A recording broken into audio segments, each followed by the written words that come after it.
Hi, Blind Guy Garage. Guys, I am sorry. This is prime time of the season, and everybody's kind of seeming like in the comments and stuff, we're getting a little bit tired of the small engine repair videos. But, guys, I've been insanely busy. If you want to see content on some of the stuff that I'm about to explain, please say it in the comments below. Because, well, I get tired of working on this stuff, so I kind of figure like people might get tired of watching me work on it too.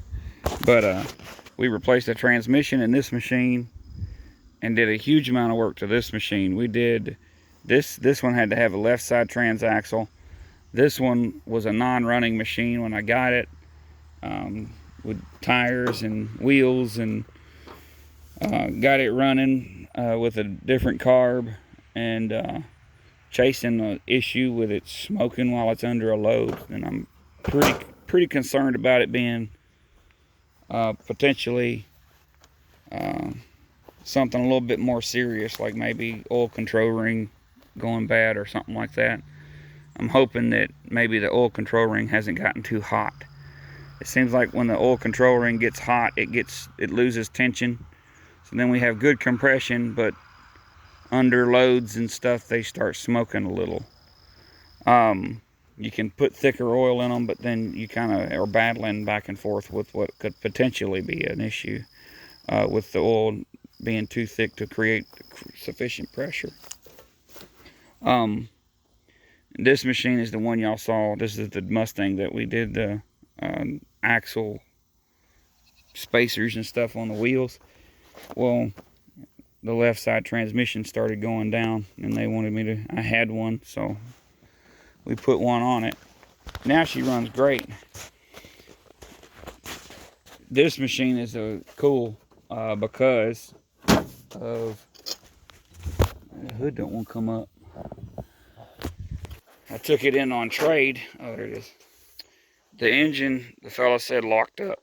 He couldn't get it to turn. It had a oil leak. He saw a puff of white smoke, and then the engine stalled out and wouldn't run anymore. Well, now this thing will, see if we got it in park. Yeah. So now this thing, I don't have a key in it. Dagnabbit. I think I have a key in my pocket. But now this thing will start up and run pretty good, but it still has that leak. So what I'm thinking, if y'all know more about it than me, what I'm thinking happened here, which by the way, I've sprayed this thing off, it was brown, is when he saw that puff of smoke, that was the oil leak getting way worse. It puffed out all the oil in an air-cooled engine, i.e. that's your coolant. And the engine immediately overheated and seized. Because the only thing that makes sense to me is after it sits for a while, it would free up.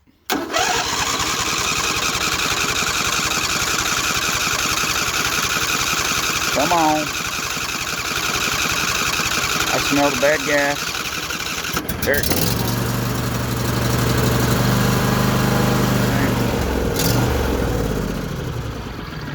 Man, that's some stanky gas. I can't believe it runs on that mess.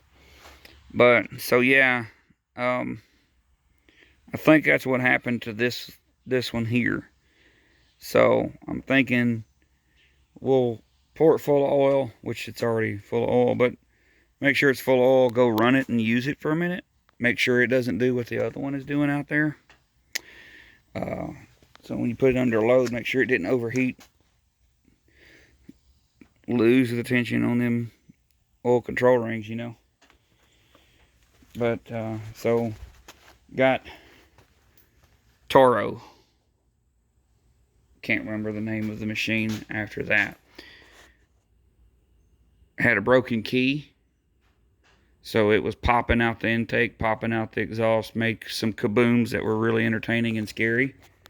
Probably should have done a video on fixing that. Fixed it, got it back to the customer. He doesn't speak English very well, and could not tell me that it wasn't charging. But it wasn't. We noticed it wasn't charging before, but we thought in communication with him, we thought maybe he was saying like, I'll just charge it when I get done using it because it survives the yard, cutting the yard. But surprisingly, a lot of people do that when it's a simple repair. But he got it back, and then that happened. If any manufacturers ever watch my videos, stop using plastic pulleys on this stuff. If you buy a machine and it has plastic pulleys like this on it, and it's one of these commercial zero turns, or so-called commercial, take that crap off. Replace it with steel if you can find the right size. I'm going to see if I can find that. But what that did, the bearing got hot, melted it out of the pulley, threw the pulley off, but it seized the inner race on the spacer underneath the machine, and the spacer is made to the tensioner. So figuring that out is going to be an amazingly difficult thing, because where it's at in the machine, it's going to be a nightmare to reach it, to get to it, to do what I need to do. So I'm going to have to pick it way up in the air to figure that one out, to get that. And most of the time when a race is seized on there, you almost have to cut them off with a little death wheel. And then this old thing here. So what we have here is a older 300. We had to replace the entire, there we go, squeak at you. We had to replace the entire wire harness, which wasn't bad. Like I may have to put the link for this in the description and do a separate video of how awesome this little harness was. It was only like $45 off Amazon, and guys, it went right in. Even has like the bends to go wrap around the tubes and stuff. And I mean, it's exactly the colors and all of factory. So if you compared it, we had to do some extra little stuff here because the harness had been cut on too much. And guys, don't be cutting on your harnesses thinking you're going to fix something. Just stop it.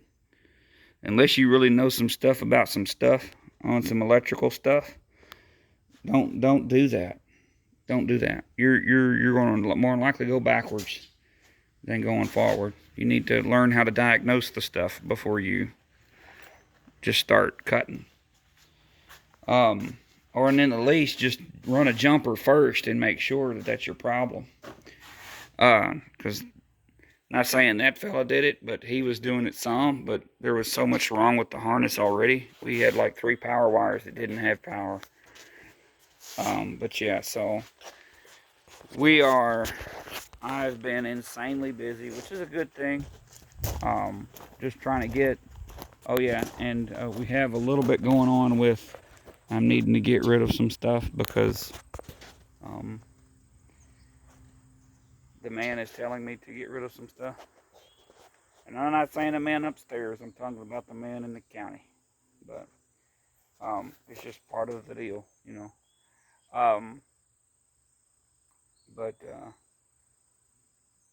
Yeah, I really want to get into some square body stuff, but it's been so busy at the shop that people are just kind of sitting there, mean mugging the shop. And so we've been just getting rid of tons and tons of stuff, literally tons of stuff, all into the scrapyard and things like that. But if y'all have content ideas or stuff you're wanting to see that you know for a fact, hey, I know he can do that because he's done it in other things, or he saw me do it, or told me that I did it in this video or something like that, you know what I'm saying? Then, you know, comment below. Also going to be working on getting a P.O. box. It seems like a couple people said it'd be a good idea. So I'm probably going to do that and then start posting the P.O. box with you guys and stuff. If y'all want to send a, dare I say, fan letter or whatever, but, you know, hate mail, whatever you want to send, you'll have a place to actually send it. But thank you guys for watching. Let me know what you think. I'm going to, oh yeah, we also have, that's another one we got to work on. That's another fun one. The rack and pinion's completely out in it. But, oh, I'm sorry, but right at the end of the video, I see something I wanted to show you guys. So, the rack and pinion in the machine was seized. Where it had, I don't know if this machine's been rolled or what. But I pulled the rack. We got the rack pulled. And then I bent a piece of 1/4-inch round stock, bolted it into the frame a little bit. Put it into the location there so it would hold the wheels straight so we could move the machine around, because I kind of feel it had shown me that it's going to be a pain in the butt to find the right rack without going to the dealer. Well, we had to go to the dealer. That rack is not, unless, hey, too guys, if y'all know something that I don't, please let me know. If y'all know where I can find a rack for a 2015 Polaris Ace. I need the steering gearbox or whatever they call it. They call it a steering gearbox, but it's like a miniature rack and pinion. We definitely need one of those. But they're like $700 at the dealership. Holy moly! But yeah, that's I'm gonna want to get that one fixed, and we got another Kawasaki Prairie that I got to put a carb kit in. The 2 carbs. That's a fancy one. It's got the chrome racks and loud pipe in it and all kind of stuff. Might be fixing that one too. That's a whole engine. That's a whole nother story.